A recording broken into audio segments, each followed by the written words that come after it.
Nah, sekarang kita belajar mengenai pengambilan keputusan taktis. Nah, sebelum kita masuk ke materi pengambilan keputusan taktis, terlebih dahulu kita harus tahu apa aja sih jenis keputusan manajemen berdasarkan jangka waktunya.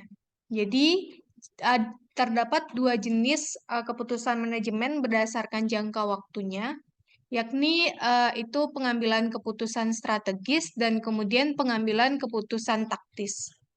Pengambilan keputusan strategis itu adalah pengambilan keputusan yang sifatnya jangka panjang. Sedangkan kalau misalnya pengambilan keputusan taktis itu adalah pengambilan keputusan untuk jangka pendek. Nah, batas waktunya biasanya berapa? Kalau misalnya keputusan jangka pendek itu biasanya batas waktunya dalam kurun 1 tahun. Sedangkan kalau misalnya jangka panjang itu lebih dari itu. Nah, sekarang kita akan lebih bahas ke jenis-jenis pengambilan keputusan taktis ini. Nah, dalam pengambilan keputusan taktis, langkah-langkah yang harus kita lakukan itu apa aja? Nah, jadi kita kan mau ngambil keputusan nih, mau ngambil keputusan, terus habis itu supaya keputusannya itu dapat hasilnya yang terbaik, gimana langkah-langkahnya? Itu yang akan kita pelajari sekarang. Nah, langkah yang pertama yang harus kita lakukan itu adalah kita identifikasi dulu masalahnya. Nah, jadi masalah yang akan kita selesaikan, yang akan kita ambil keputusannya itu apa? Kita identifikasi. Nah, salah satu contohnya itu adalah si manajemen ini ingin meningkatkan kapasitas gudang dan produksi. Meningkatkan kapasitas itu maksudnya apa? Kapasitas itu maksudnya adalah uh, gudang ini biasanya muat untuk 1.000 produk. Nah, sekarang kita pengen gudang ini muatnya untuk 2.000 produk. Nah, itu maksudnya manajemen ingin meningkatkan kapasitas gudang atau produksi. Nah, langkah setelah kita identifikasi masalah kita, nah, kemudian kita cari alternatif solusinya. Nah, dari masalah sebelumnya, itu kita pengen meningkatkan kapasitas gudang dan produksi. Nah, alternatif-alternatif solusi yang bisa kita lakukan untuk meningkatkan kapasitas gudang dan produksi ini apa aja kira-kira ya? Nah, itu adalah yang pertama, kita bisa bangun fasilitas baru. Atau kita bisa sewa fasilitas yang lebih besar. Jadi kita sewa dari orang lain. Nah, kemudian habis itu kita sewa fasilitas tambahan. Nah, jadi kalau yang ini kita kita beli kalau yang nomor 2 ini kita sewa fasilitas yang lebih besar. Berarti yang fasilitas yang sebelumnya berarti kan kita tinggalkan tuh. Sedangkan kalau yang ketiga ini menyewa fasilitas tambahan. Kalau menyewa fasilitas tambahan berarti ada gudang lama dan kemudian kita tambah dengan gudang yang baru. Kemudian yang nomor 4 contohnya itu adalah kita sewa ruang untuk gudang dan melakukan produksi batang dan alat pengukur. Nah, ini kita sewa, kita pengen tadi itu meningkatkan kapasitas gudang. Nah, kalau yang ini fasilitas ini terkait dengan untuk meningkatkan kapasitas produksi. Nah, untuk meningkatkan kapasitas gudang, kita sewa ruang untuk gudang, kemudian kita lakukan produksi dan melakukan produksi batang dan alat pengukur. Kemudian habis itu untuk meningkatkan produksi kita di sini produksi apa di sini? Contohnya yang terkait dengan hal-hal yang membutuhkan batang dan alat pengukur di kasus ini.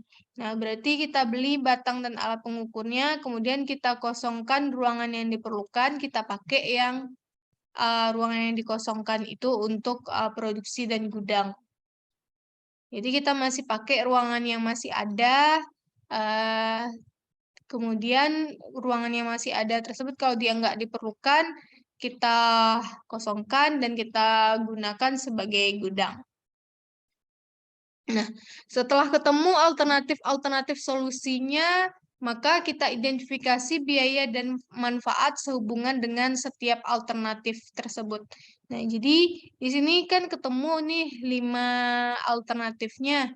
5 alternatif ini, habis itu kita lihat biaya dan manfaatnya. Kira-kira kalau yang solusi 1, berapa ya biayanya yang akan kita keluarkan?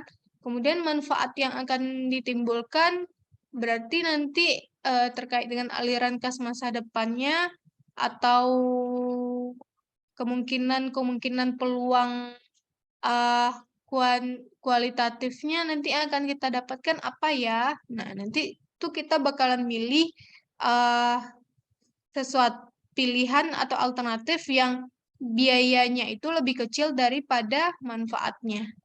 Nah, sampai sini ada pertanyaan nomor 2. Ada yang ketinggalan nyatatnya? Ada, Kak. Sampai mana?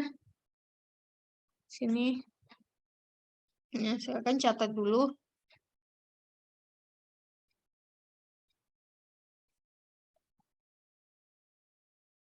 Yang ini berarti udah, kan?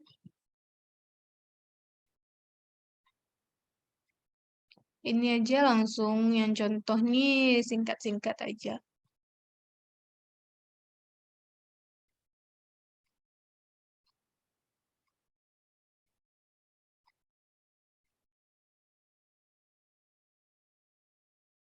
Kak, lihat yang langkah nomor 2-nya, Kak.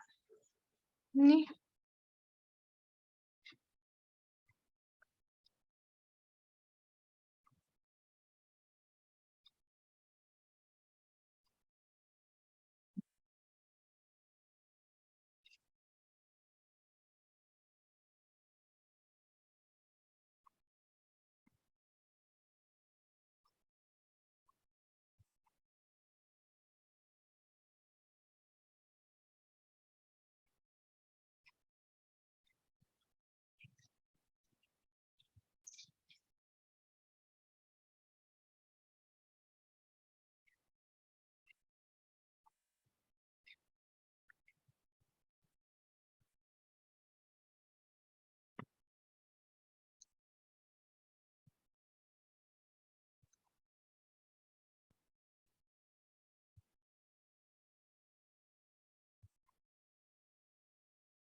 Udah.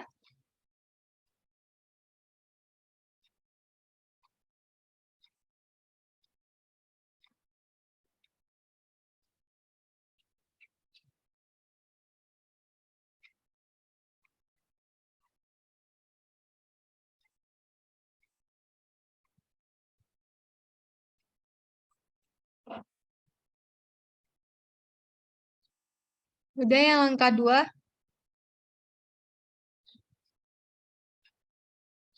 Udah, Kak. Nah, kemudian kita lanjutkan yang langkah 3. Langkah 3 itu kita identifikasi biaya manfaat dari setiap alternatif tadi. Nah, terlebih dahulu kita pikirkan mana sih yang mungkin kita lakukan, baru habis itu kita kita kita hitung analisis biaya dan manfaatnya. Nah, jadi dari 5 alternatif tadi, si manajemen ini milih alternatif 4 dan 5. Jadi dia milih alternatif keempat sama 5. Alternatif keempat itu adalah menyewa ruang untuk gudang dan melakukan produksi batang dan alat pengukur. Kemudian membeli batang dan alat pengukur, kemudian mengosongkan ruangan yang diperlukan. Jadi batang dan alat pengukur ini itu adalah alat yang kita gunakan untuk meningkatkan kapasitas produksi kita. Sedangkan yang ini untuk meningkatkan kapasitas gudang. Sedangkan yang alternatif 1 sama 2 dan kemudian yang ketiga ini hanya digunakan untuk meningkatkan kapasitas gudang aja. Maka alternatif yang mencakup ke semua keinginan kita itu adalah alternatif 4 dan 5. Nah, maka di sini kita pilih alternatif 4 dan 5. Kemudian yang alternatif 4 dan 5 ini kita hitung biaya dan manfaatnya. Nanti mana yang biayanya paling kecil dengan manfaat yang besar, maka itu yang akan kita pilih. Nah, ini contohnya. Alternatif 4 tadi, biaya-biaya yang akan kita keluarkan itu adalah alternatif 4 tadi kan menyewa ruang untuk gudang, berarti di sini muncul nanti biaya sewa, dan kemudian melakukan produksi batang dan alat pengukur, berarti ini adalah biaya produksi batang dan alat pengukur. Maka di sini ini dia biayanya. Biaya produksi variabel batang dan alat pengukur itu adalah 345.000. Kemudian biaya untuk sewa gudangnya itu adalah 135.000. Nah, kemudian kalau kita pakai alternatif 5, itu kan membeli batang dan alat pengukur. Kemudian mengosongkan ruangan yang diperlukan. Berarti nggak perlu di sini biaya sewa.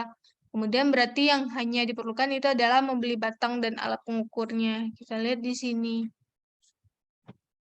Untuk alternatif 5 ini hanya keluar biaya terkait pembelian batang dan alat pengukur. Sedangkan untuk udang tidak ada, karena kita udah pakai yang ada aja kan. Nah, harga beli untuk batang dan pengukur kalau kita beli itu adalah 460.000. Kalau di sini kalau kita bikin sendiri harganya 345.000. Nah, ini nanti kita jumlahkan duanya, nanti mana yang biayanya itu yang paling kecil, itu yang akan kita pilih. Nah, di sini kita masuk ke langkah 4. Udah selesai kita identifikasi biayanya dari setiap alternatif tadi, kita hitung totalnya. Yang 4 totalnya 480.000. Ini ditambah sama ini. Yang alternatif 5 itu totalnya itu adalah 460.000. Terdapat perbedaan biaya 20.000. Nah, kemudian habis itu kalau dari segi biaya berarti kita bakalan milih yang alternatif 5 di sini. Nah, namun setelah kita hitung biaya dan manfaat, kita nggak boleh hanya melihat segala sesuatu itu dari nilai uangnya aja, karena uang itu sifatnya jangka pendek, pengeluaran kasnya aja. Tapi kita harus lihat faktor-faktor kualitatif dari ketika kita bikin sendiri atau kita kita beli dari luar. Nah, di sini kita pertimbangkan faktor kualitatifnya di sini lagi. Kalau misalnya biaya 5 emang lebih murah daripada biaya 4. Jika dilihat dari biaya, maka kemungkinan alternatif 5 itu lebih menguntungkan. Namun, sebelum mengambil keputusan, maka nilai faktor kualitatif di sini. Faktor kualitatif yang harus kita pertimbangkan itu adalah, contohnya kalau misalnya masalah, tadi kan kita beli dari pihak luar itu besinya kan. Nah, kira-kira kualitas besi yang kita beli dari pihak luar itu bagus atau enggak?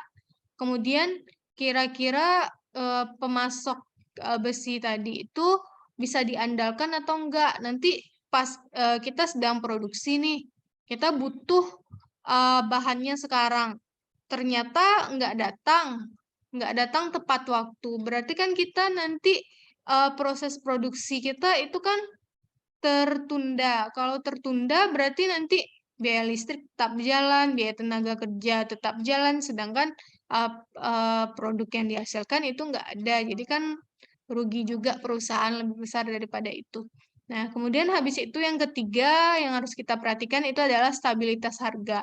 Nah, sekarang dimurahinnya kiranya nanti tiba-tiba harganya naik kayak gitu. Terus habis itu yang keempat, hubungan ketenaga kerjaan dan citra masyarakat terhadap pemasok. Jadi kalau misalnya citra dari pemasok itu jelek, maka nanti itu kayak misalnya sekarang boykot. Nah, ternyata perusahaan yang kita pilih sebagai pemasok kita itu diboykot, berarti nanti kan terganggu juga usaha kita. Nah, si A pakai barangnya si B, nggak jadilah beli kayak gitu. Jadi kita terganggu pendapatan kita jadinya nanti.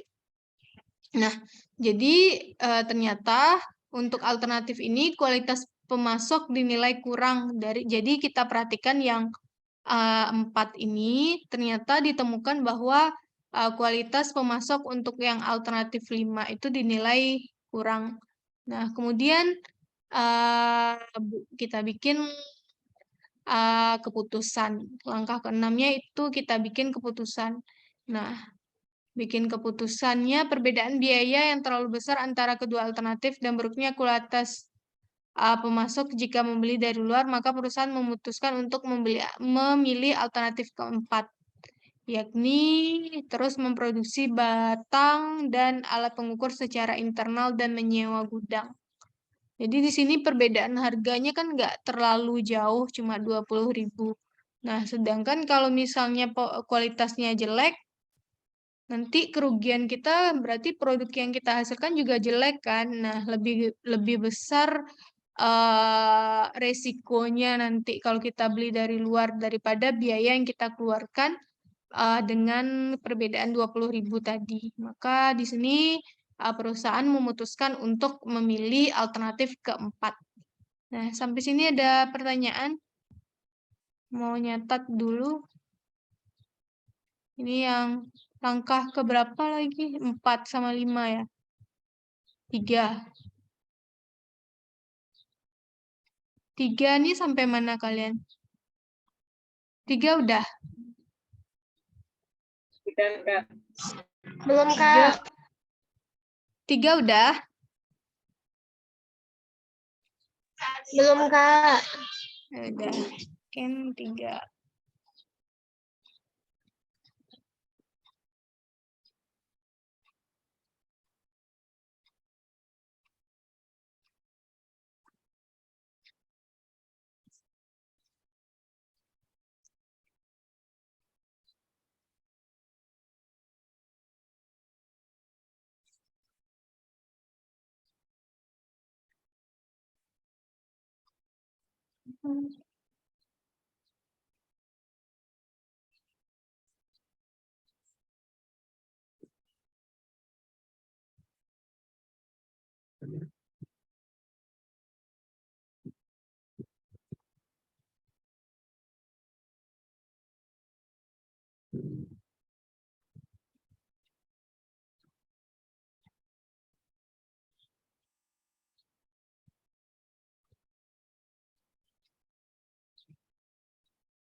Udah yang ini?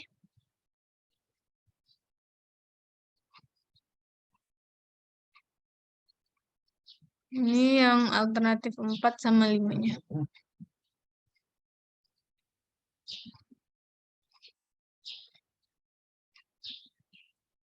Sebenarnya kalau untuk catatan, sampai sini aja. Catatnya yang bagian contoh ini, kalian mengerti aja.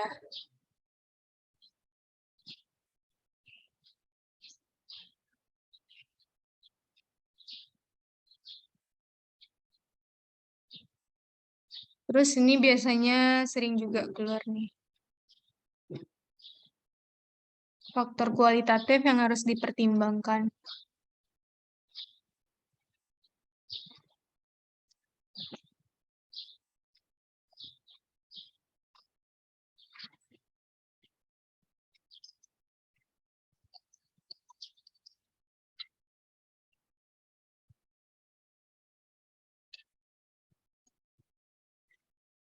Buat keputusan.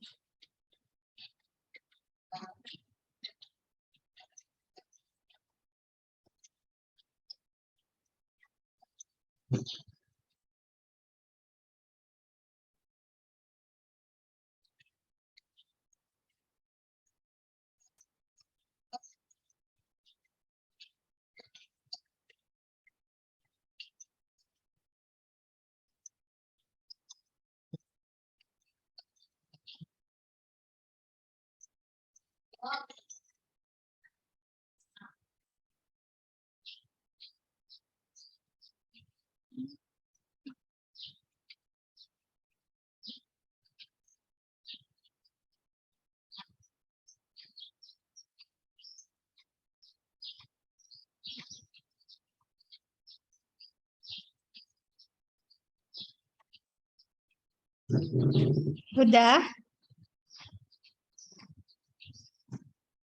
Sudah, Kak.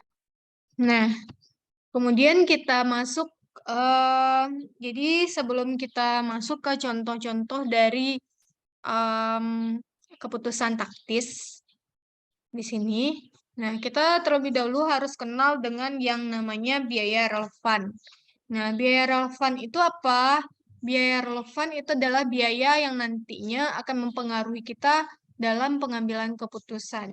Jadi kalau misalnya kayak tadi, si alternatif 4, 480.000, alternatif 5, alternatif 4, 460.000, alternatif 5, 480.000. Nah, berarti kan ada perbedaan biaya 20.000. Nah, perbedaan biaya yang 20.000 ini kira-kira mempengaruhi kita dalam mengambil keputusan atau enggak? Nah, karena dia biasanya ada perbedaan, maka tuh harus kita pertimbangkan kan, berarti yang 20.000 tadi itu adalah biaya relevan. Sedangkan kalau misalnya A 400.000, B keputusan A 400.000, keputusan B juga 400.000, maka yang biaya tadi itu nggak relevan untuk pengambilan keputusan kita karena nilainya sama aja, berarti nggak mempengaruhi pengambilan keputusan kita kalau masalah biayanya itu. Nah, jadi ciri-ciri biaya relevan itu apa aja? Yang pertama itu merupakan biaya untuk masa yang akan datang. Nah, jadi merupakan biaya masa yang akan datang. Jadi kan kita mengambil keputusan nih, mengambil keputusan untuk apakah kita akan tadi menyewa atau kita ambil dari pemasok bahan produksinya atau kita bikin sendiri. Nah, tadi itu kan berarti kan bikin sendiri, kita beli dari pemasok, itu kan masalah biaya yang akan timbul di masa yang akan datang tuh. Soalnya kan kita mengambil keputusan sekarang tuh untuk pengeluaran di masa yang akan datang. Nah, jadi yang pertama biaya relevan itu cirinya merupakan biaya untuk masa yang akan datang. Nah, kalau misalnya kita mengambil keputusan itu terkait dengan kayak laporan laba rugi itu di aset tertulis 200.000. Nah, berarti itu nggak relevan lagi dalam pengambilan keputusan kita, soalnya itu udah terjadi biayanya. Sedangkan kalau yang biaya relevan itu adalah biaya yang akan kita keluarkan di masa yang akan datang, bukan biaya yang telah terjadi. Nah, kemudian habis itu biaya ini berbeda di antara alternatif. Itu yang kakak maksud tadi. Jadi alternatif 4, 460, alternatif 5, 480. Kan berbeda biayanya tuh. Nah, itu yang dimaksud dengan biaya relevan. Jadi biaya relevan itu adalah biaya yang mempengaruhi kita dalam pengambilan keputusan. Ciri-cirinya dia harus memenuhi dua syarat ini. Yang pertama, dia adalah biaya untuk masa yang akan datang, dan kemudian biayanya itu berbeda di antara masing-masing alternatifnya. Sampai sini ada pertanyaan?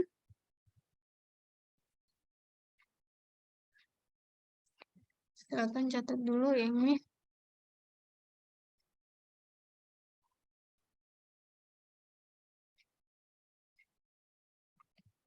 Nah, kemudian kita lanjutkan ke contoh relevan cost. Nah, relevan cost ini contohnya apa aja? Itu ada yang namanya opportunity cost atau biaya peluang, dan kemudian differential cost atau incremental cost atau decremental cost. Itu sama aja istilahnya. Kita pakai istilah incremental cost aja atau differential cost. Differential cost juga nggak apa-apa. Tadi kan yang 20.000 itu kita sebut dengan istilah differential cost tuh. Nah, kemudian habis itu opportunity cost itu biaya peluang. Nah, biaya peluang itu adalah pendapatan yang hilang karena dipilihnya suatu alternatif. Contohnya itu adalah pendapatan bunga yang hilang karena memilih menyimpan uang di rumah. Nah, jadi kayak gini. Kalau di sini kan kita punya uang nih. Uang nih kita simpan aja.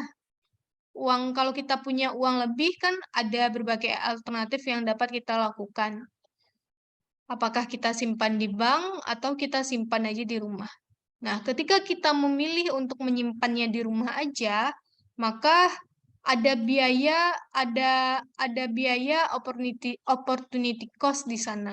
Apa biaya opportunity cost-nya? Itu adalah kita nggak jadi dapat bunga, nggak jadi dapat pendapatan bunga, maka pendapatan bunga yang seharusnya kita dapatkan ketika kita uh, um, memilih untuk menyimpan di bank itu namanya biaya peluang. Di sini karena kita memilih untuk menyimpan di rumah, berarti kan kita kehilangan kesempatan untuk mendapatkan bunga.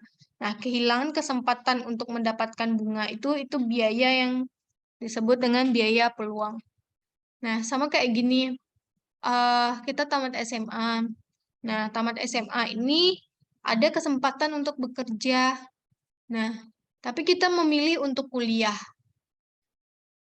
Tamat SMA kita memilih untuk kuliah, padahal kita bisa untuk bekerja kan. Nah, berarti di sini opportunity cost-nya kira-kira apa? Pendapatan gaji. Jadi, kalau misalnya kita tamat SMA nih, kemudian kita seharusnya bisa bekerja, tapi kita memilih untuk kuliah. Nah, berarti opportunity cost-nya di sana adalah pendapatan gaji. Seharusnya kalau kita bekerja, kita dapat gaji, tapi kita malah kuliah gitu. Nah, jadi itu adalah relevan cost. Contoh dari opportunity cost. Kemudian differential cost itu adalah perbedaan biaya di antara masing-masing alternatif. Contohnya tadi. Terus yang ketiga itu adalah biaya, contoh dari relevan cost ini itu adalah avoidable cost. Avoidable cost itu adalah biaya yang dapat dihindarkan. Nah, biaya yang dapat dihindarkan itu adalah biaya yang hilang karena dipilihnya suatu alternatif. Jadi biaya yang dapat kita hindarkan. Nah, contohnya itu nanti avoidable cost itu nanti akan kita masuk ke contoh-contoh dari tactical decision making ini. Jadi nanti aja kita terangkan yang avoidable cost itu.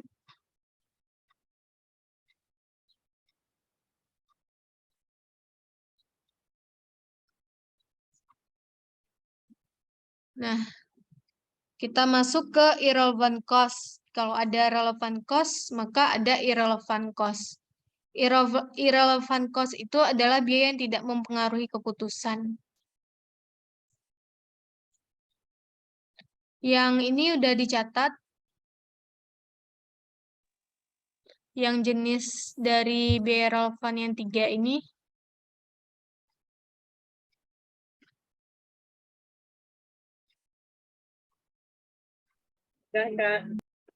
Udah.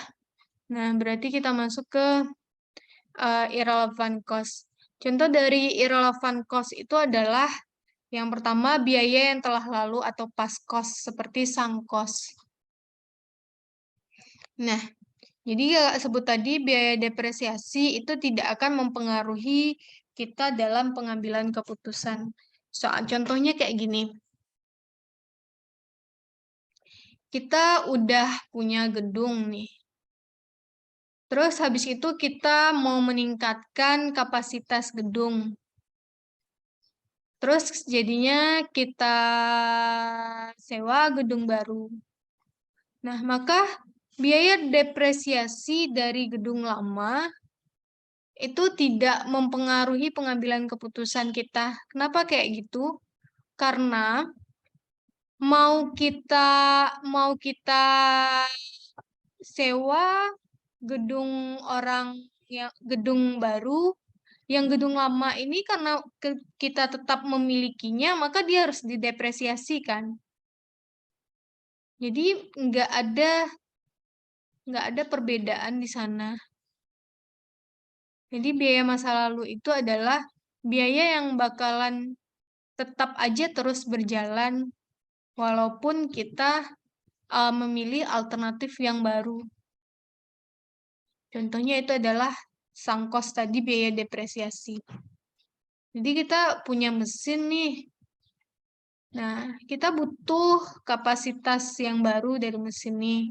Kita butuh untuk meningkatkan produksi kita. Maka kita sewa misalnya mesin baru. Depresiasi mesin ini misalnya ditanggung oleh si tukang sewa, berarti yang menyewakan ke kita. Nah, berarti depresiasi dari mesin lama itu tetap akan berlangsung kan, kecuali kita jual mesin lamanya, maka emang nggak ada lagi biaya depresiasinya. Nah, sedangkan kalau kita masih memiliki mesin lama tadi, maka tetap muncul yang namanya biaya depresiasi. Maka itu nggak relevan kita pertimbangkan biaya depresiasi itu sebagai salah satu faktor pengambilan keputusan kita. Nah, sampai sini yang ini ngerti? Yang ini udah, kemudian unavoidable cost, balik lagi biaya yang tidak dapat dihindarkan.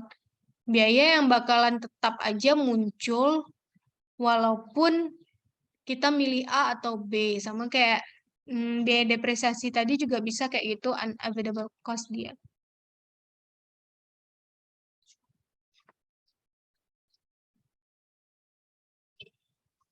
Yang ini udah dicatat.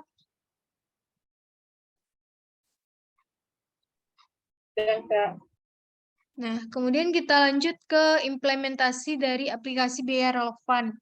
Nah, jadi di sini implementasi atau aplikasi dari biaya relevan, ini kita akan belajar tentang yang materi intinya itu adalah jenis-jenis dari keputusan taktis. Jadi kan sekarang kita belajar tactical decision making nih. Nah, jenis-jenis dari tactical decision making itu contohnya apa aja? Ada 4 ini. Yang pertama itu adalah keputusan apakah kita akan membuat sendiri atau membeli dari luar. Kemudian keputusan menutup atau melanjutkan suatu segmen produksi. Kemudian keputusan menerima atau menolak pesan khusus. Kemudian keputusan menjual atau split off.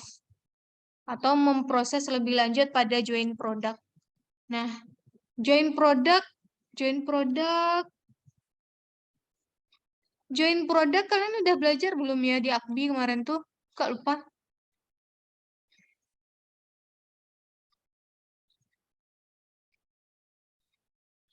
Udah belajar ya Akbi, nak? Di pertemuan-pertemuan terakhir itu joint product yang misalnya kayak gini ya. Kelapa batok, kelapa kelapa batok tuh kan dikupas kulitnya, kita perlu santan gini.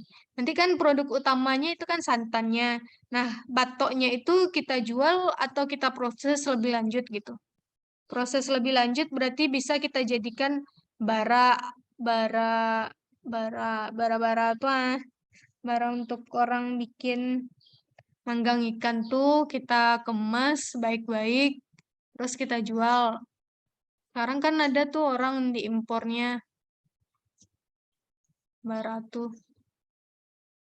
Nah, jadi itu yang joint product ini. Itu kan kita beli aja, kita buang aja yang batok kelapanya atau kita proses lebih lanjut atau kita jual aja batok kelapa itu tanpa dia memproses lebih lanjut. 1, 2, 3, 4. Terus yang pesanan khusus nih, kalian udah belajar belum? Di Akbi belum, belum lagi. Special order belum lagi tuh. Sini kita belajar.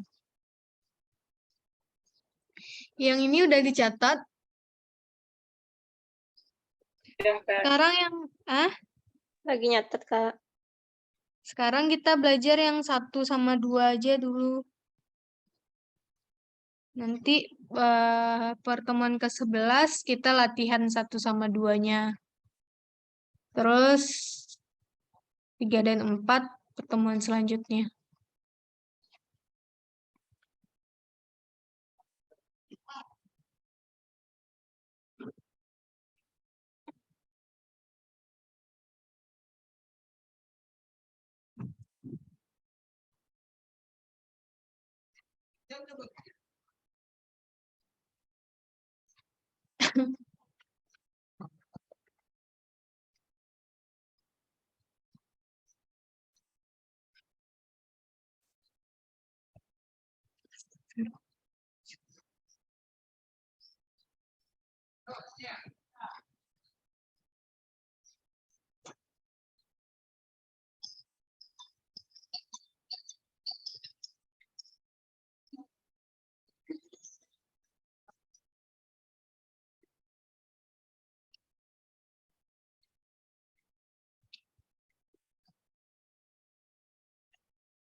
Udah, sekarang kita masuk ke keputusan membuat atau membeli.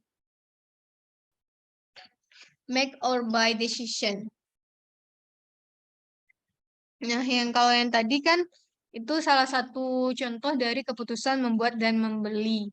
Tadi kan kita memutuskan untuk kita bikin sendiri kah si besi tadi atau kita beli dari orang lain. Jadi di sini besi tadi itu sebagai bahan baku kita. Nah, jadi bahan baku kita ini kita bikin sendiri kah atau kita pilih dari orang lain? Itu contoh dari keputusan membuat atau membeli. Mana yang bagus? Nih, sekarang kapan sih keputusan membuat atau membeli itu muncul? Nah, di sini keputusan membuat atau membeli muncul ketika harga yang ditawarkan oleh pemasok untuk komponen yang sama lebih murah daripada biaya produksi sendiri. Nah, jadi kalau misalnya biayanya itu bikin segini, kalau beli dari pemasok juga segini, sama aja nilainya, maka nggak ada perbedaan biaya di sana kan. Kalau nggak ada perbedaan biaya, maka dia disebut dengan irrelevant cost. Berarti nggak perlu kita pikirin mau buat mau beli kan. Kita bikin aja lah sendiri. Karena kalau kita bikin sendiri kan lebih terjamin kualitasnya daripada kita beli dari luar. Maka keputusan membuat atau membeli itu muncul ketika ada perbedaan biaya antara membuat dengan membeli, di mana kalau kita beli sendiri itu harganya lebih murah. Sehingga berpikir-pikirlah kita, mending dibeli aja ya, gitu. Nah, kemudian kapan sih kita, karena biaya membeli ini lebih rendah daripada bikin sendiri, kemudian apakah kita benar-benar akan membeli? Terus kapan sih keputusan membeli itu akan diambil? Nah, keputusan membeli akan diambil jika available manufacturing cost-nya itu lebih besar daripada harga beli dari luar atau harga beli dari luar itu dikurang pendapatan dari pemanfaatan kapasitas menganggur.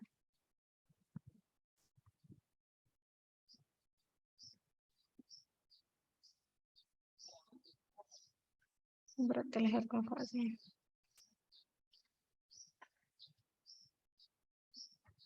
Jadi, keputusan membeli itu diambil apabila avoidable manufacturing cost itu lebih besar daripada harga beli. Atau avoidable manufacturing cost itu lebih besar daripada harga beli dikurang dengan pendapatan dari pemanfaatan kapasitas menganggur. Nah, contohnya kayak gini. Kalau kita avoidable manufacturing cost ini kan berarti kan biaya yang dapat dihindarkan ketika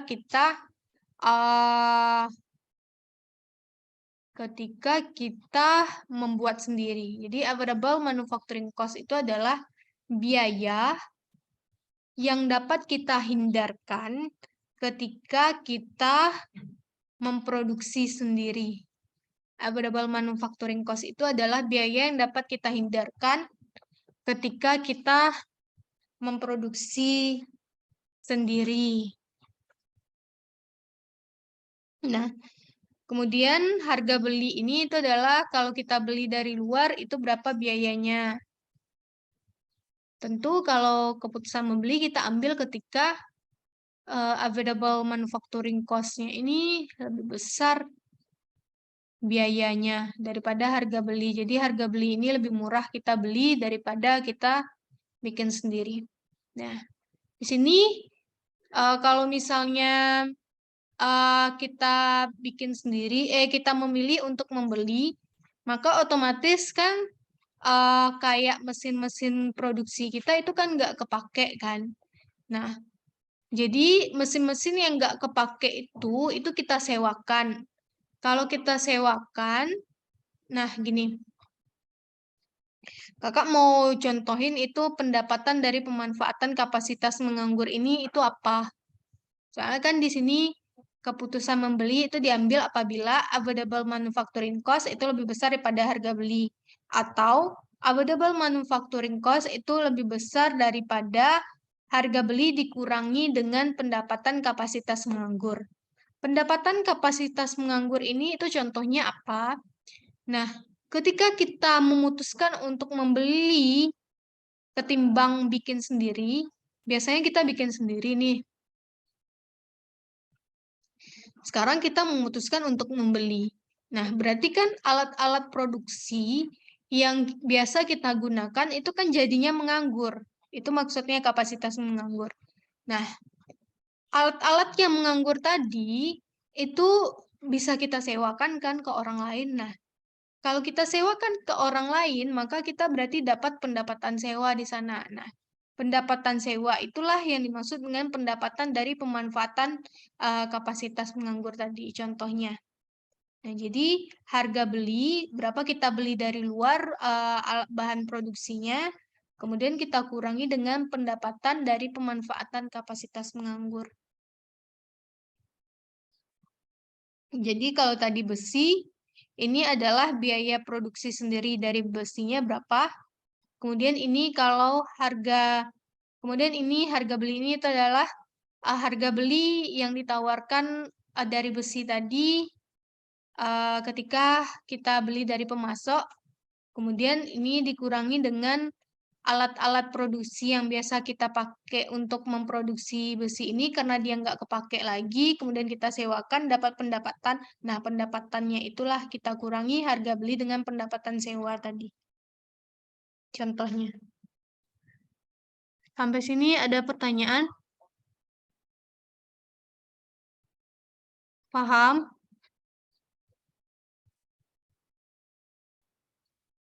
Kayaknya sebentar. Nah.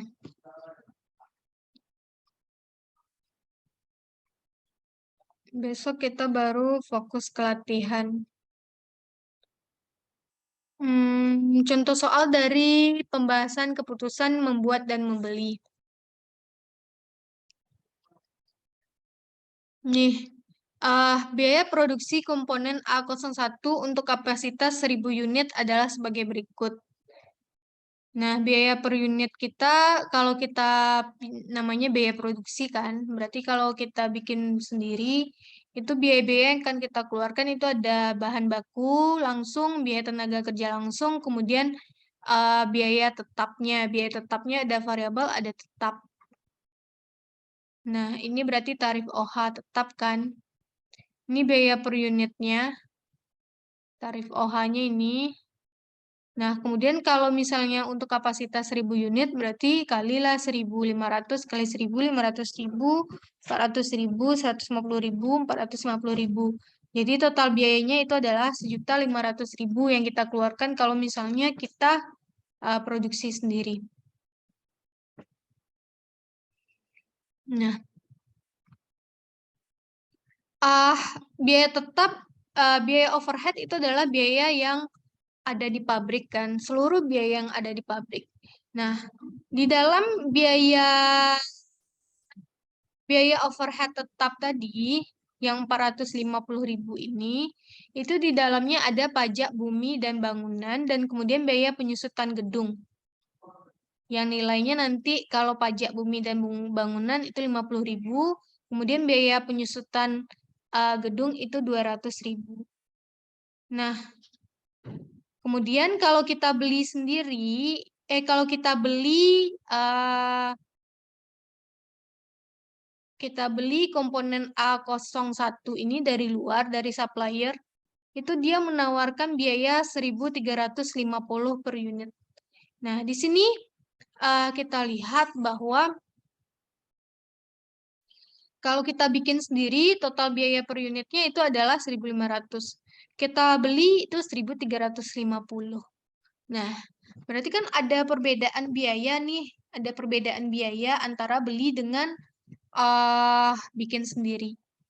Nah, yang belinya ini lebih murah, maka terjadilah kita itu dilema, bagusnya bikin sendiri atau enggak. Nah, maka oleh sebab itu maka kita hitung dengan perhitungan akuntansinya untuk memastikan mana yang lebih menguntungkan antara bikin sendiri atau beli.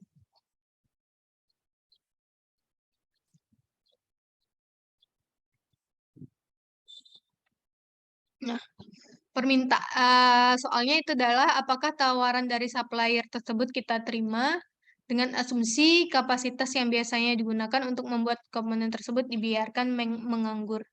Dengan asumsi kapasitas yang biasanya digunakan untuk membuat komponen tersebut dibiarkan menganggur. Jadi di sini kalau kita beli dari supplier, berarti kan kita punya kapasitas produksi nih, punya tenaga kerja, kemudian punya mesin. Nah, mesin yang biasanya kita gunakan untuk memproduksi produk A01 tadi, kita biarkan aja menganggur, nggak kita sewakan ke orang. Nah, berarti kita kan nggak ada dapat pendapatan di sana tuh, kita biarin aja menganggur. Nah, kemudian yang B, jika kapasitas yang biasanya digunakan untuk, nah berarti kita jawab aja yang A dulu. Apakah tawaran dari supplier tersebut diterima? Nah, tentu kita terimalah. Oh iya, kakak lupa. Di sini kita ada unavoidable cost. Unavoidable cost itu kan berarti biaya yang tidak dapat kita hindarkan. Biaya yang tidak dapat kita hindarkan, berarti kan itu nggak relevan dalam perhitungan biaya. Nah, nggak relevan dalam perhitungan biaya itu adalah berarti baik kita memilih alternatif membuat sendiri atau kita pilih alternatif itu kita beli dari luar, biayanya itu akan tetap muncul. Nah, balik lagi ke rumusnya. Nih, keputusan membeli diambil apabila available cost itu lebih besar nilainya daripada harga beli. Kalau nanti ada kapasitas menganggur, kita manfaatkan, dapat pendapatan, maka harga beli tersebut kita kurangi dengan pendapatannya. Nah, di sini yang dibandingkan itu adalah available manufacturing cost, bukan total dari biaya manufacturing cost. Total biaya dari manufacturing cost per unit 1.500. Tapi yang dijadikan perbandingan dengan yang 1.350 ini bukan yang 1.100 ini, melainkan itu adalah yang avoidable cost aja, biaya yang dapat dihindarkan aja. Nah, biaya yang dapat dihindarkan berarti itu adalah total biaya dikurangi dengan unavoidable cost. Unavoidable cost itu adalah biaya yang tidak dapat kita hindari. Nah, disebutkan di sini adalah dalam total BOP 450.000 ini, ada di sana pajak bumi dan bangunan sebesar 50.000 dan kemudian penyusutan gedung pabrik 200.000. Nah, ini kan unavoidable cost atau irrelevant cost. Kenapa irrelevant cost atau unavoidable cost? Nah, walaupun kita sewa, walaupun kita beli produk komponen A01 ke pihak luar, yang gedung ini tetap punya kita kan, tetap kita bayar pajaknya kan. Berarti kan dia irrelevant cost atau biaya atau unavoidable cost, biaya yang nggak bisa kita hindari. Nilainya 50.000. Kemudian berarti yang ini kan totalnya 1.000 unit nih, 1.500.000. Berarti yang 1.500.000 ini kita kurangkan dulu dengan 50.000. Kemudian biaya penyusutan pabrik kan itu juga unavoidable cost atau irrelevant cost nih. Berarti ini 1.500.000 ini dikurangkan 50.000 dikurangkan 200.000. Baru nanti dia dapat avoidable cost. Nah, jadi di sini total biaya produksinya kan 1.500.000. Unavoidable fixed cost-nya tadi 250.000. Jadi biaya produksi yang dapat dihindarkan avoidable cost-nya itu adalah 1.250.000. Nah, harga beli kalau kita beli dari supplier tadi per unitnya 1.350 kali 1.000, 1.350.000. Nah, terdapat penghematan biaya sendiri. Terdapat penghematan biaya atau different cost-nya itu 100.000. Dimana kalau di sini ini kan berarti kan biaya produksi nih. Kalau kita bikin sendiri maka nilainya 1.250.000. Kalau kita beli 1.350.000. Itu kita lebih baik kita bikin sendiri daripada beli dari luar. Karena akan lebih efisien senilai 100.000. Sampai sini yang A ngerti?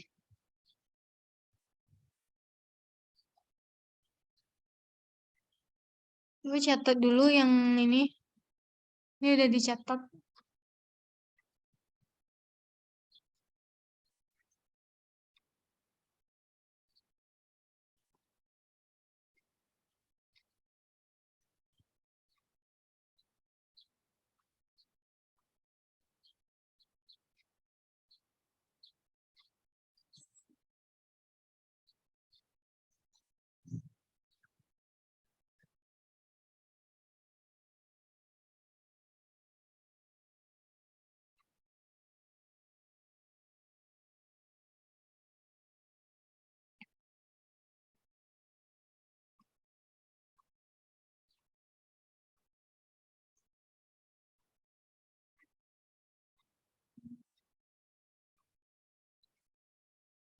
Soal ini udah. Udah, Kak. Udah, Kak. Yang A-nya aja ini jawabannya.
Udah, yang ini udah dicatat.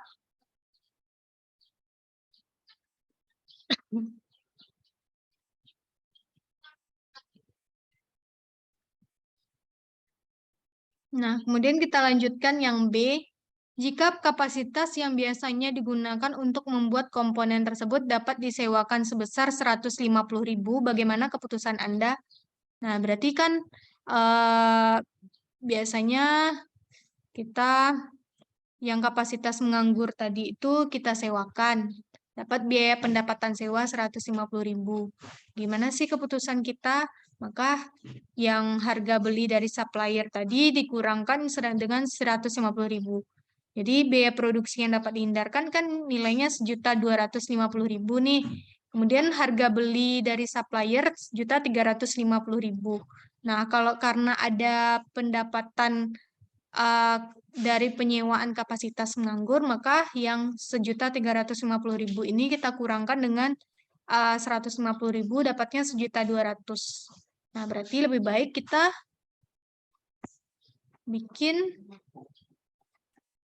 kita beli sendiri. Soalnya kan pembelian bersihnya tadi 1.200.000 dibandingkan dengan 1.250.000. Dapat beda 50.000 lebih murah kalau kita beli sendiri.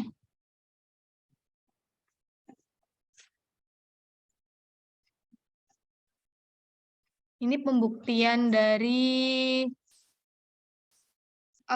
soal yang A tadi. Ini pembuktian dari soal yang A tadi.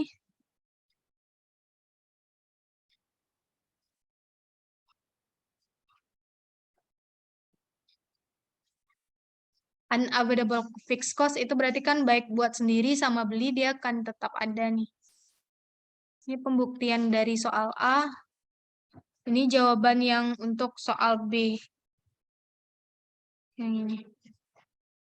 Kalau ada pendapatan dari kapasitas menganggur kita sewakan, maka lebih baik kita beli dari pihak luar. Tapi kalau misalnya kita biarkan aja menganggur kapasitas yang awalnya kita gunakan untuk berproduksi tadi, atau kalau misalnya pabrik itu tuh kan, baik kita produksi atau enggak, kan biaya pabrik kita tetap juga butuh pabriknya kan, keluar juga biayanya.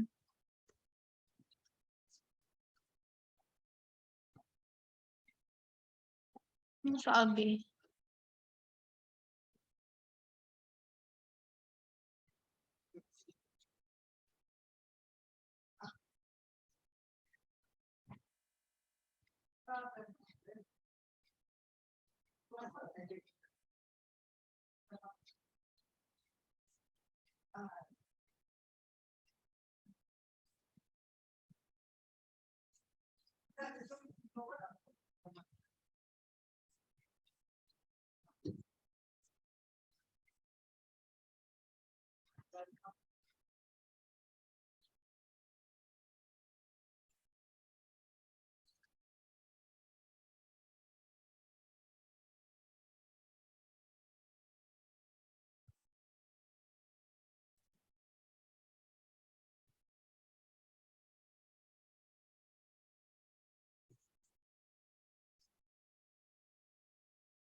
Ini udah.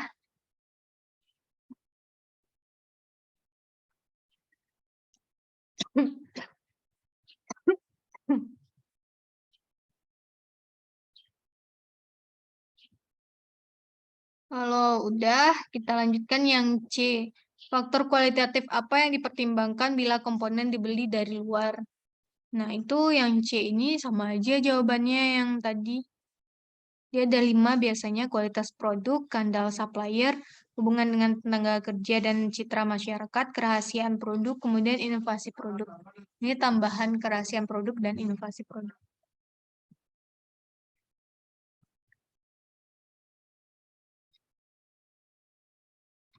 Kira-kira kalau beli dari luar, kualitas produknya bagus atau enggak? Andal enggak suppliernya? Kemudian citra masyarakat terhadap dia gimana? Hubungan tenaga kerjanya gimana? Dia dengan karyawannya gimana? Soalnya kalau karyawannya dia nggak baik, perusahaan supplier tuh otomatis nanti kalau tenaga kerja supplier mogok tuh otomatis kita juga keimbas kan karena dia mogok kerja, tenaga kerja supplier tuh. Ini kerahasiaan produk dan inovasi produk.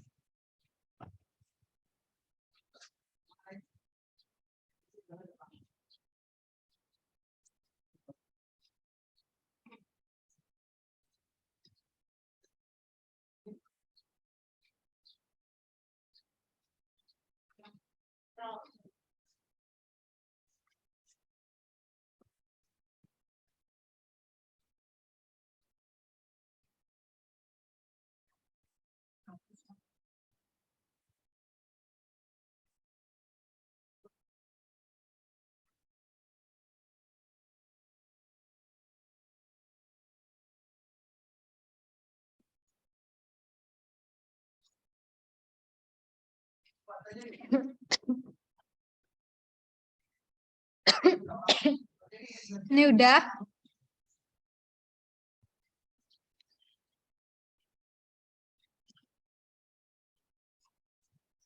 Kalau udah, kita lanjutkan ke keputusan yang kedua. Kita sampai keputusan ini aja. 2 lagi nanti kita lanjutkan ke setelah UTS. Nah, kita lanjutkan ke keputusan menutup atau meneruskan suatu segmen. Nah, menutup atau meneruskan suatu segmen itu misalnya kita punya unit-unit usaha. Yang satu memproduksi Fanta, yang satu memproduksi Coca-Cola, misalkan.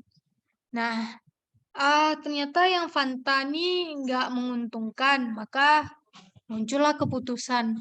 Kira-kira bagusnya yang Fanta ini apakah benar-benar kita tutup atau kita tetap teruskan ya? Itu adalah keputusan menutup atau meneruskan suatu segmen. Nah, balik ke sini ke pengertiannya. Keep or drop decision adalah keputusan apakah nih suatu segmen atau lini produk, cabang atau divisi ditutup atau diteruskan. Keputusan keep or drop itu muncul karena suatu segmen mengalami kerugian yang Kakak sebutkan tadi. Laporan dengan variable costing memberikan informasi bernilai untuk keep or drop decision. Nah, sebelumnya kan kita udah belajar tuh laporan laba rugi dengan variable costing. Nah, kita bikin laporan laba rugi dengan variable costingnya dari setiap dari divisi tadi. Nah, kita perhitungkan di sana apakah seharusnya kita benar-benar tutup atau enggak. Jadi di sini laporan dengan variable costing itu dibutuhkan.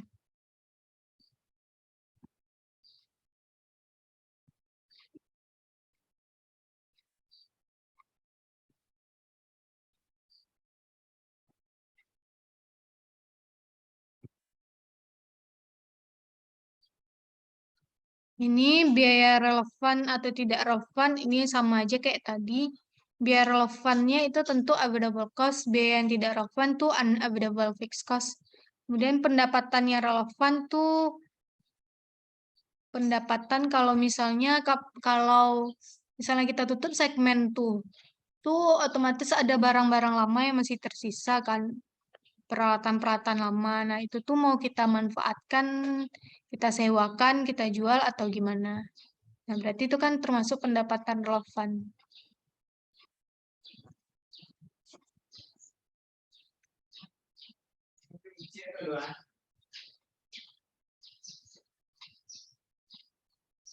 Yang ini udah dicatat. Belum, Kak.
Kita ujiannya open book aja lah. Minggu depan tuh. Jadi kakak nggak kasih kisi-kisi dulu. Jadi kan pelajari aja soal-soal yang udah dibahas tuh. Sama materi-materi yang kakak kasih tuh kalian baca. Kalian pahami. Jadi tinggal lihat aja lagi rumus-rumus yang lupa kan.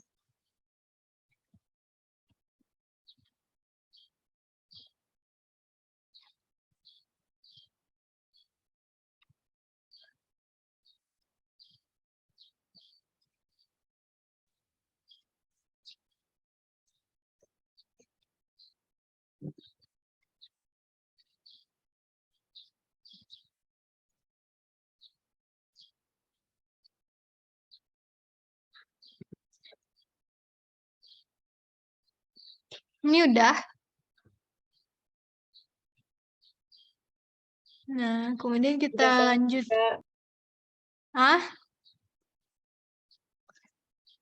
ini kapan keputusan menutup itu kita buat? Keputusan menutup diambil bila pendapatan dari segmen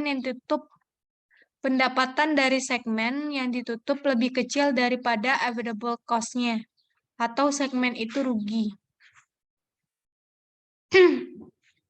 Jadi cara menghitung laba atau rugi segmen itu adalah penjualan dikurangi dengan biaya variabel dapat contribution margin, nanti dikurangi dengan available cost, biaya yang dapat dihindari. Dapat nanti laba atau rugi segmen.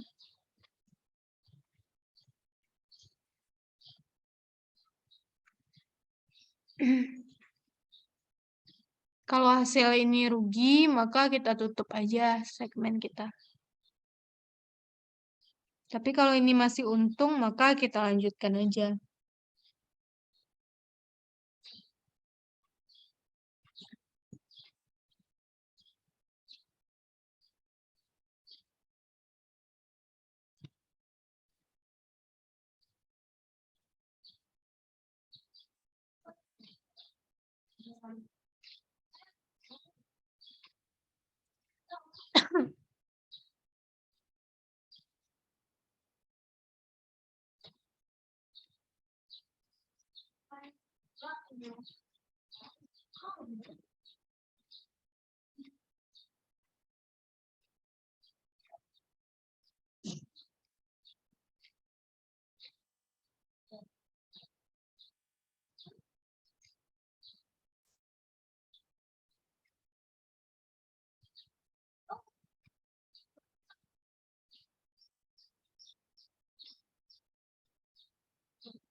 Udah.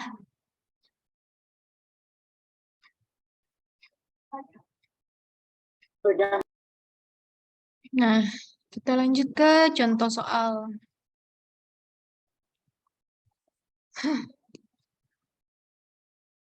Dikurang dengan available cost. Available cost berarti yang biaya yang tidak dapat kita hindari.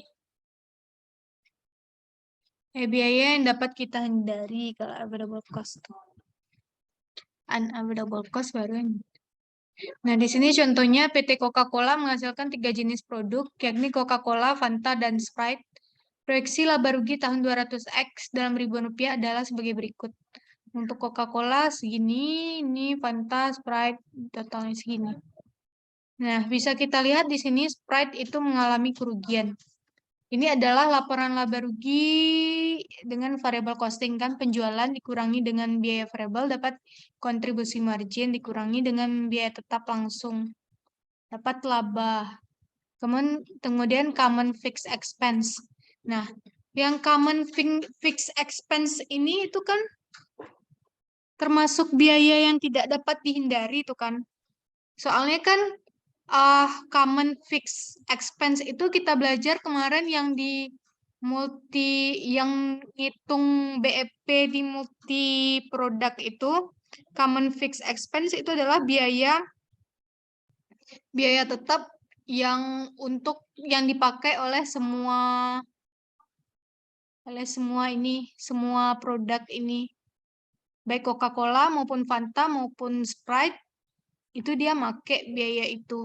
Jadi kalau kita apakan common fixed expense ini berarti kan itu unavoidable cost, biaya yang irrelevant cost, yang nggak relevan dalam pengambilan keputusan. Soalnya mau kita tutup si Sprite ini atau enggak, common fixed expense itu pasti bakalan muncul juga kan. Soalnya dia fixed expense, biaya tetap ditambah pula pakai common. Common berarti dipakai oleh semuanya. Jadi maupun kita tutup si Sprite, enggak kita tutup si Sprite, maka common fixed expense ini tetap muncul nanti. Kemudian biaya penyusutan. Biaya penyusutan ini kan juga irrelevant cost, unavoidable cost dia. Berarti dia nanti mempengaruhi kita berarti nanti masuk ke perhitungan ini. Kita pertimbangkan yang ini dalam perhitungannya. Kemudian iklan gaji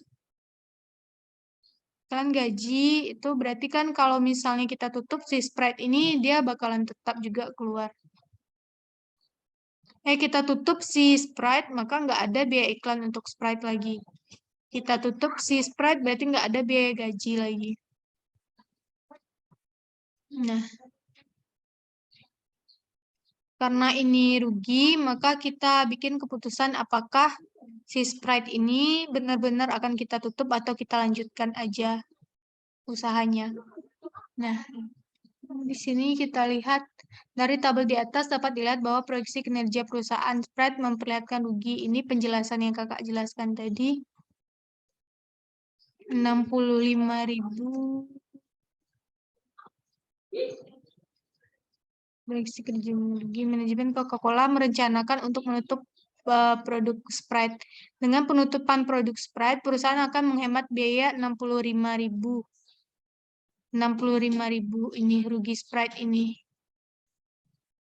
Nah, sehingga total laba operasi akan meningkat dari 235 menjadi 300.000. Gaji dibayar untuk supervisor masing-masing produk. Bila Sprite ditutup, maka gaji supervisor dan biaya iklan akan hilang. Nah, berarti ini kan yang relevan cost nih.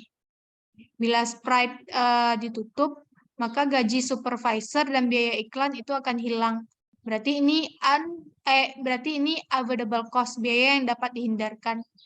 Biaya yang dapat dihindarkan itu berarti biaya yang dapat kita keluarkan, nggak bakalan kita keluarkan lagi kalau misalnya dia ditutup. Jadi kalau Sprite ditutup, nggak keluar lagi biaya gaji supervisor sama biaya iklan.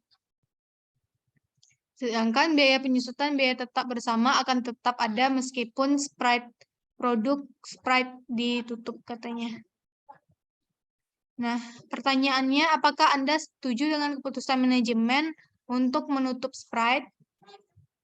Diasumsikan kapasitas yang biasanya untuk memproduksi Sprite dibiarkan menganggur. Nah, balik ke rumusnya. Rumusnya untuk menentukan apakah kita menutup si Sprite atau enggak, itu ini rumusnya. Kita penjualan dikurangi biaya variabel dapat CM, terus dikurangi dengan available fixed cost. Dapat nanti laba atau rugi segmen. Kalau ini tetap rugi hasilnya nanti, maka kita tutup aja si Sprite. Nah, di sini kita cari available fixed cost-nya itu berarti apa? Available fixed cost-nya itu berarti kan kita perhatikan yang ini,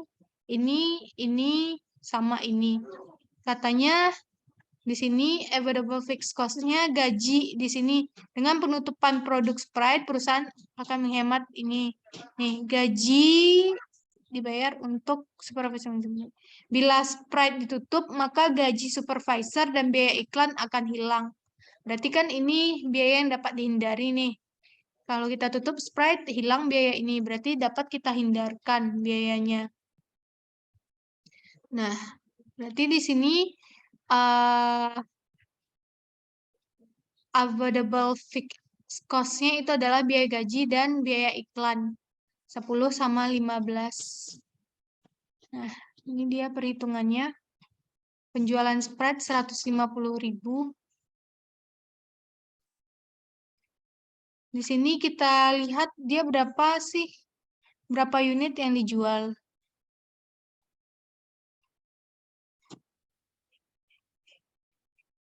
Penjualannya aja nggak ada dibikin di sini.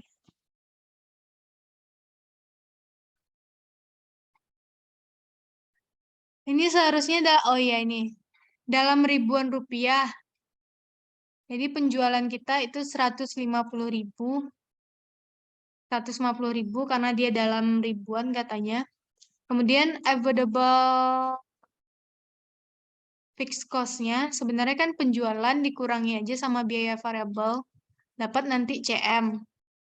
Berarti dapat CM-nya nanti 150.000 dikurang 120.000 dapat CM 30.000. Terus habis itu dikurangi lagi sama available fixed cost. Available fixed cost kita itu biaya iklan sama gaji tadi 110.000 sama 15.000. Yang ini. Ini sama yang ini. Nah, dapat total available fixed cost-nya sebenarnya 35.000. Jadi sebenarnya yang namanya biaya variabel itu dia udah otomatis aja sebenarnya dia kategori available cost. Jadi kalau mau kita gabung ke sini boleh, atau kita bikin dulu CM-nya, habis itu baru kita bikin available cost-nya yang dua ini juga nggak apa-apa. Jadi 150.000 dikurangi 120.000 dapat CM 30.000. Kemudian di bawahnya available cost-nya 25.000 dikurangi 30.000 dikurangi 25.000. Nanti dapat laba segmennya 5.000. 30.000 dikurangi 25.000 kan 5.000. Masih berlaba dia 5.000. Karena ini masih berlaba, berarti jangan kita tutup si segmen tadi, si Sprite tadi. Lebih baik kita lanjutkan aja, soalnya dia masih laba. Kalau dia udah rugi ketika kita melakukan perhitungan ini, maka baru kita tutup.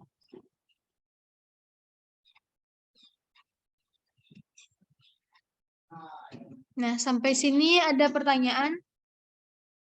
Kalian nyatet sampai mana nih baru?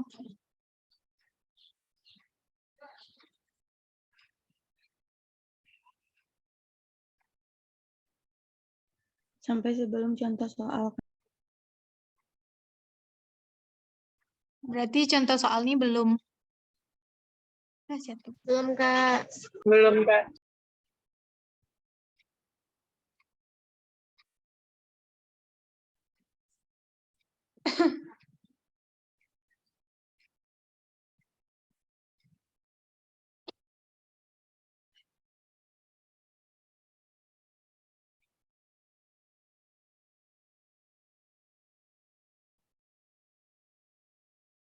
Belum tambahkan.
Jangan tutup 4 jam.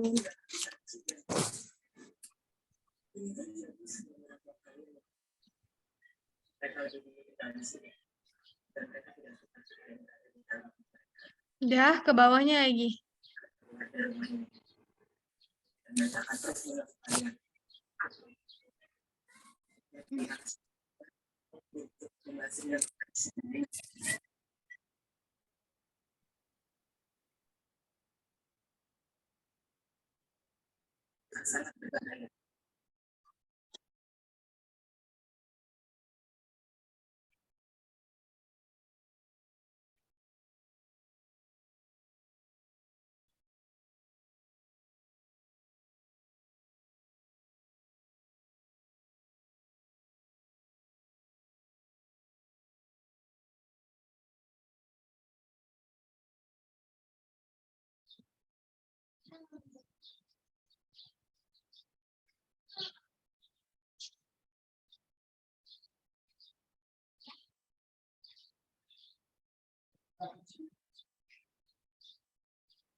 Ini udah.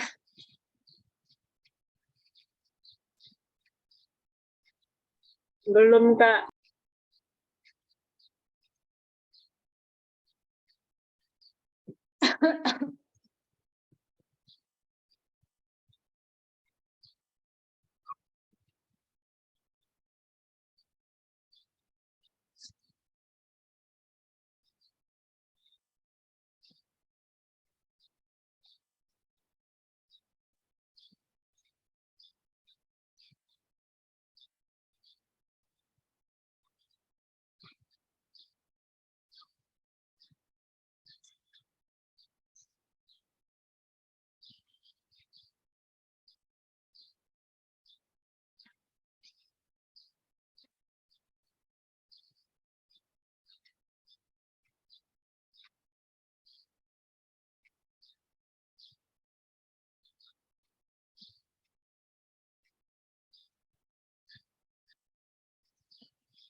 Nah, ini jawabannya. Ini keputusan yang A.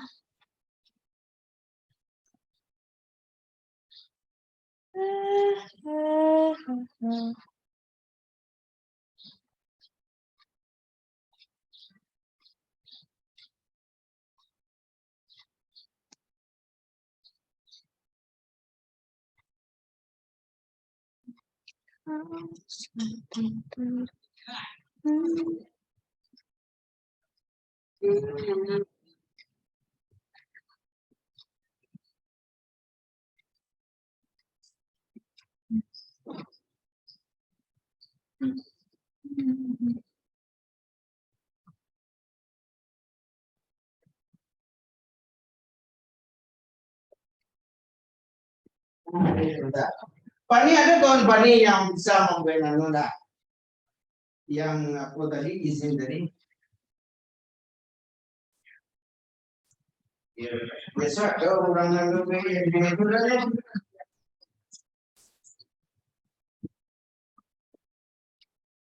Siup situ.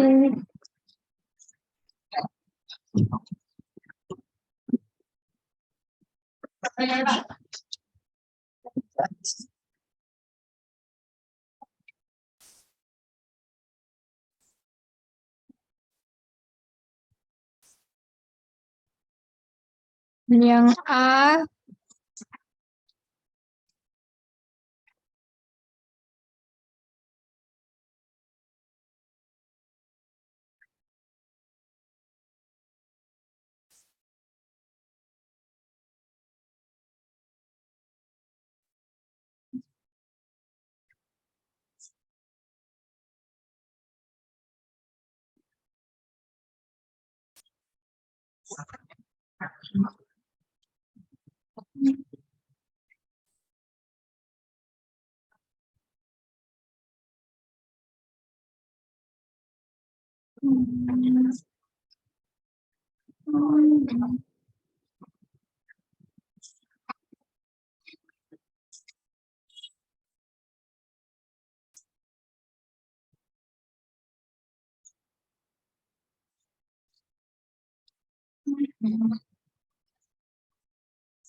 Apa, Dek?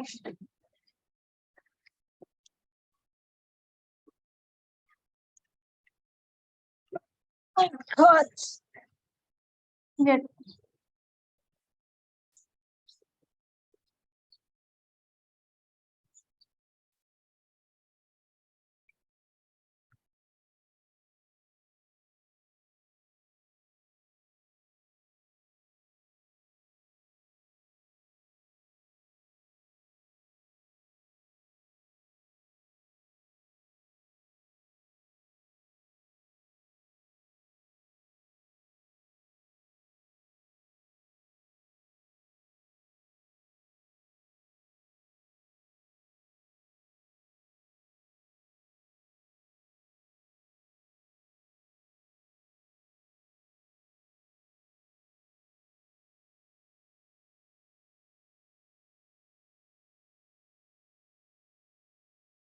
Udah.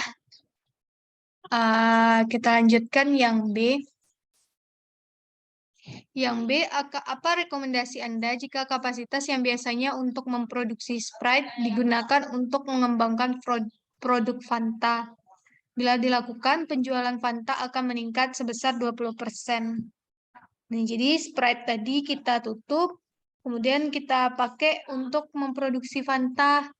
Nah, Fanta ini penjualannya akan meningkat 20% daripada seharusnya.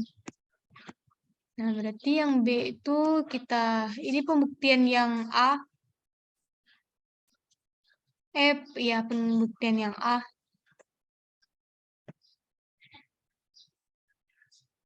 Yang bikin sebelum. Ini pembuktian yang soal A tadi.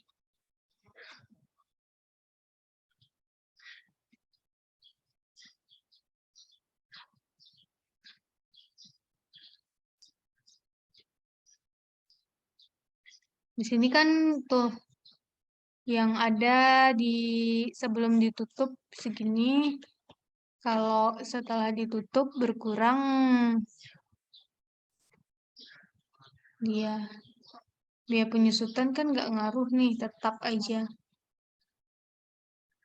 muncul.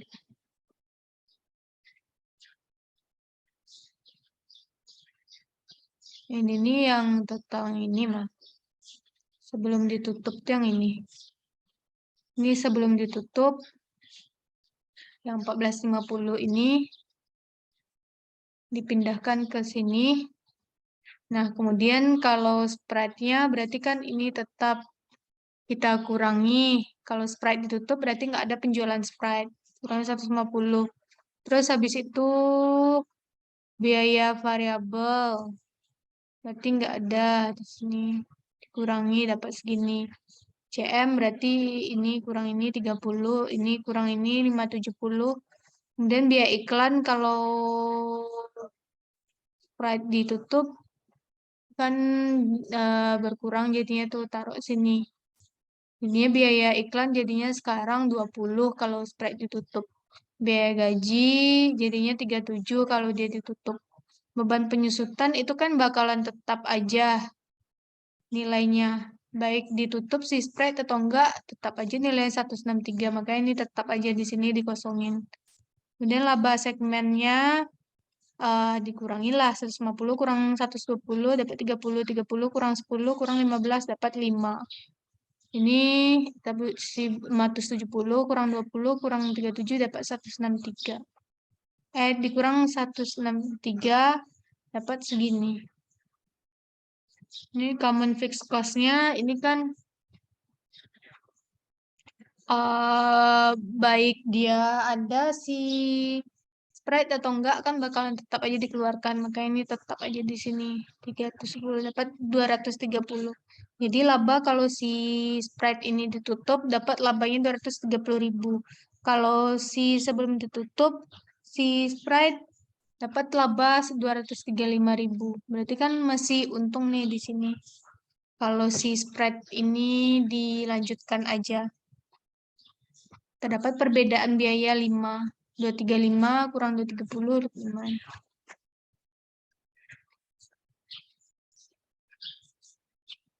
Ini pembuktiannya.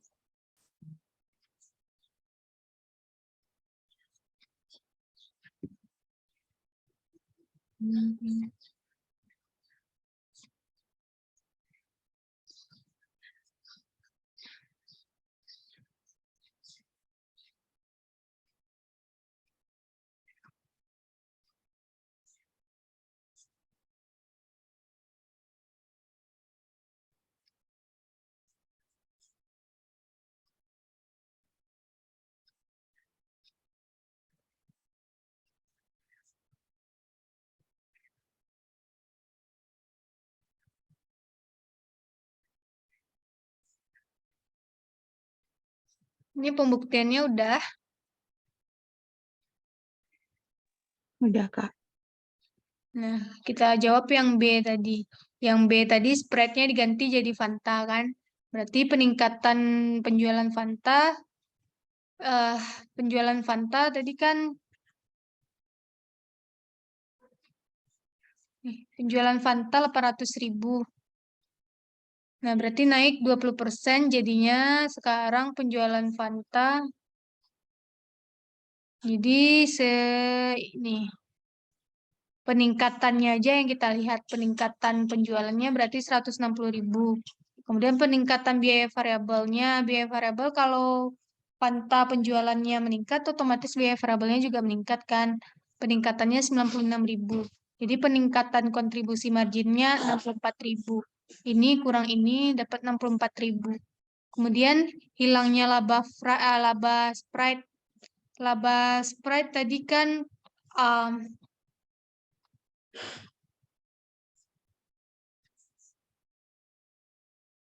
nih.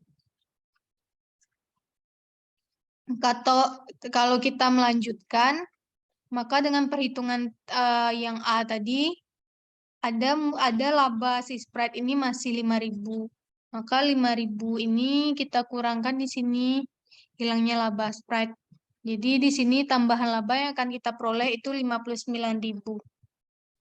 Jadi sebaiknya Sprite ditutup dan kita kembangkan jadi si Fanta. Soalnya kita ada tambahan laba jadinya 59.000. Ini pembuktiannya. Nggak ada ya pembuktiannya. Yang nggak ada dibuktikan.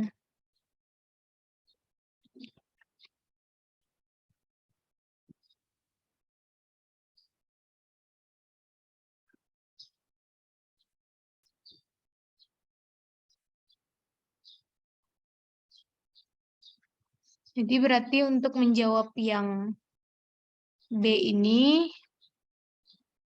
harus kita cari dulu kan laba Sprite yang hilang di sini yang 5.000 ini. Cari dulu yang A, baru bisa cari yang B.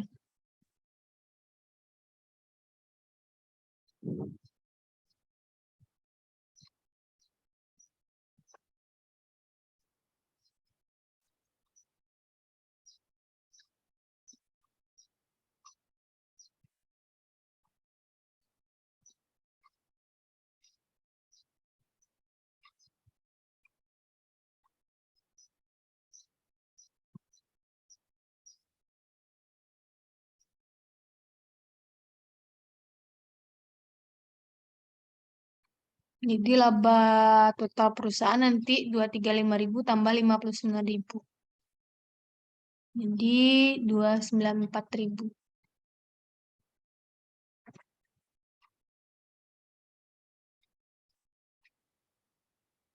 Yang materi ini nggak masuk ke UTS ya.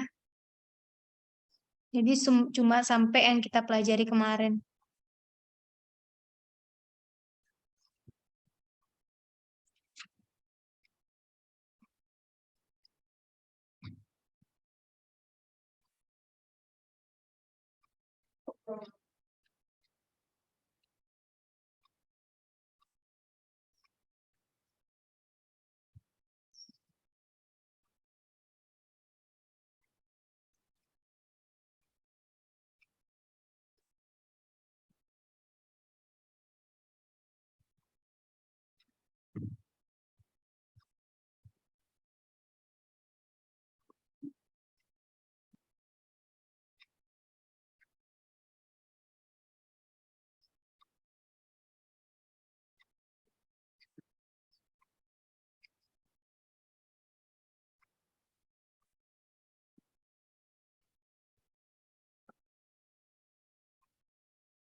Kalau pembuktiannya sebenarnya bisa juga ganti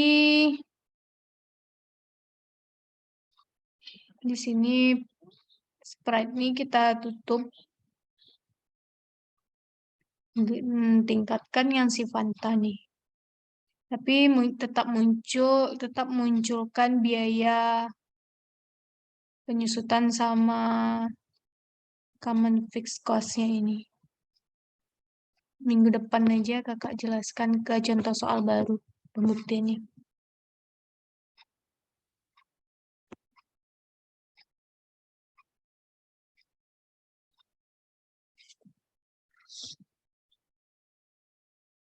Yang B ini udah? Udah, Kak. Udah, Kak. Udah. Selanjutnya kita lanjutkan soal C. Yang terakhir, faktor kualitas yang C masih belum. Yang C, apa rekomendasi Anda jika kapasitas yang biasanya digunakan untuk memproduksi Sprite dapat disewakan kepada pihak lain sebesar 50.000?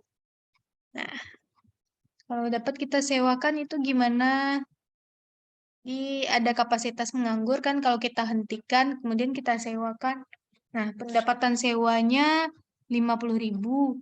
Laba Sprite yang hilang tadi kan 5.000, jadi tambahan laba itu 45.000. Maka sebaiknya si Sprite itu ditutup.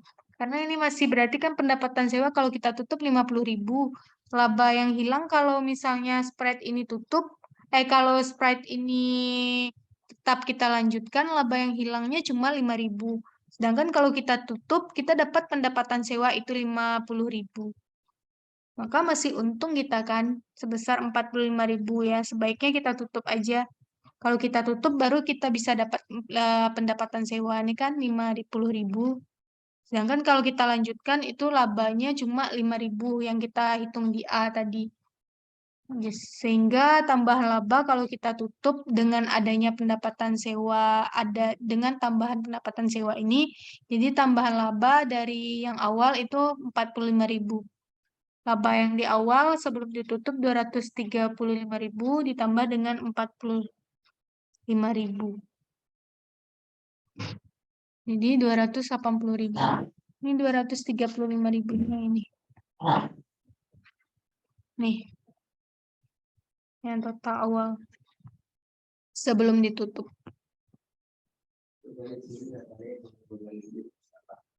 Untuk Piki itu mah.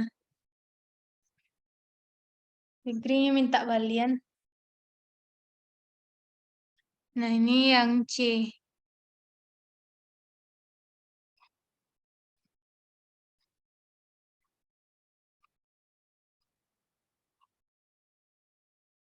Nah, kan banyak alternatif tadi tuh, mana yang seharusnya kita pilih. Itu yang menghasilkan laba yang lebih tinggi.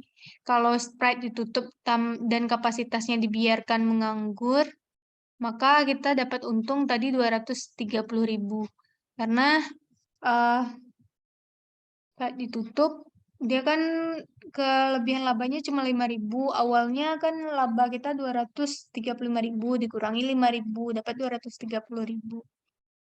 Ini kalau Sprite ditutup dan kapasitasnya digunakan untuk pengembangan Fanta, maka total laba kita jadi 294.000 yang kita hitung tadi. Kalau Sprite ditutup dan kapasitasnya disewakan kepada pihak lain, dapat 280.000 yang ini, yang tadi. Yang ini nih, yang C. Jadi yang sebaiknya kita lakukan itu adalah Sprite ditutup dan kapasitasnya digunakan untuk pengembangan Fanta. Kalau disuruh pilih nih alternatifnya yang mana yang bagus.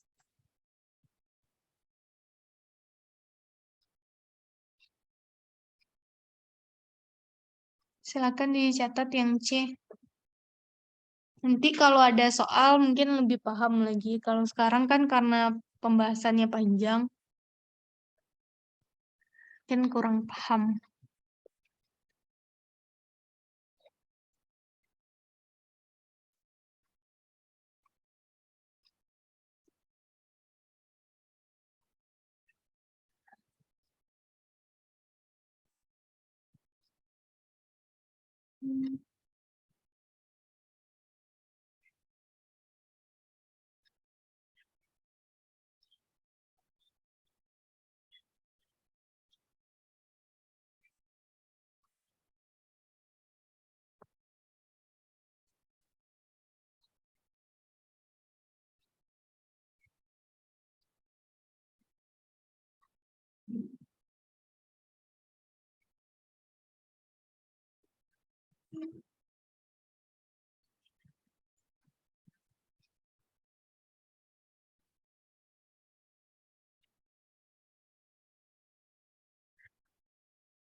Sudah dicatatkah yang C?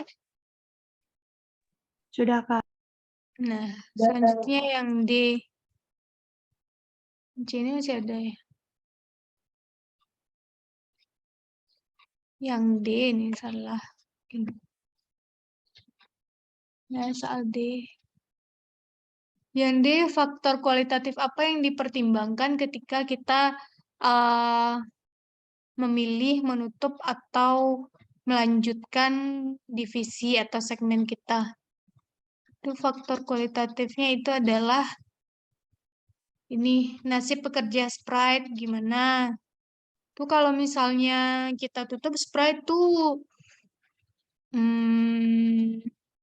di PHK mereka. Lain pula timbul masalah nanti lagi. Terus habis itu, soalnya kan tibanya gini, orang yang di Sprite tuh entah udah berpengalaman. Kalau dia orang yang udah berpengalaman di bidang itu, terus kita pecat, nanti kalau kita butuh lagi, berarti nanti kan muncul lagi biaya untuk perekrutan karyawan, terus habis itu biaya pendidikannya, terus karena mereka udah terbiasa, kita cari orang baru lagi, berarti kan lama lagi prosesnya supaya dia bisa lebih terampil daripada pekerja sebelumnya.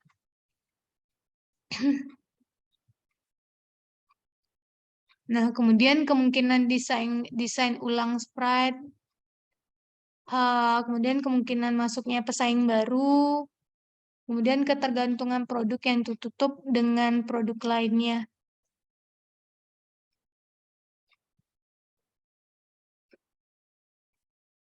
Nah, ini catat yang C. Selesai materi kita hari ini. Kalau udah selesai, kita tutup aja lagi. Ini nanti dikumpul ya di island.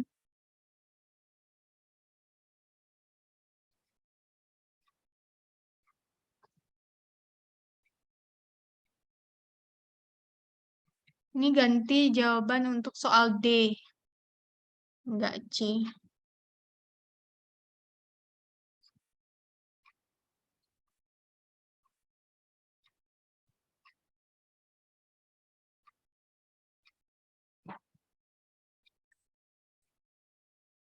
Udah, kita tutup aja lagi ya.